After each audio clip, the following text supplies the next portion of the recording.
Hi guys, welcome to the Nino's kitchen. இன்னைக்கு என்ன பார்க்க போறோம்னா அரிசி பருப்பு சாதம். குக்கர் எண்ணெய் ஊற்றி கடுகு போட்டுக்கோங்க. ஜீரகமும் பூண்டும் இடித்து சேர்த்துக்கோங்க. அது கூடயே வெங்காயம், கருவேப்பிலை, வரமிளகா, உப்பு, மஞ்சத்தூள் இதெல்லாம் போட்டு நல்லா வதக்கிக்கோங்க.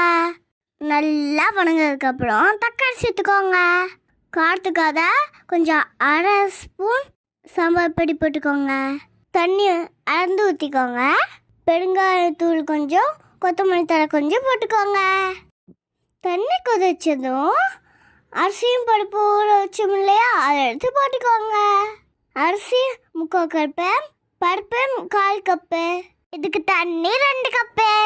நல்லா கொதிச்சதும் கிளறி விட்டுக்கோங்க. மூடி போட்டு ஒரு 3 விசில் விட்டுக்கோங்க. நல்லா விசில் வந்ததுக்கப்புறம் ஓப்பன் பண்ணிக்கோங்க.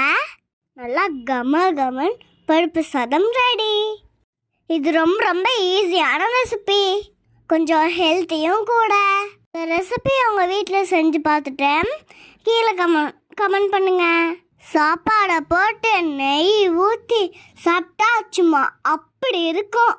அவ்வளோதான், வாங்க சாப்பிட்லான்ட்டு. பாய். லைக் பண்ணுங்கள், கமெண்ட் பண்ணுங்கள், ஷேர் பண்ணுங்கள். பாய் சுட்டீஸ். தேங்க்ஸ் ஃபார் வாட்சிங். See you back.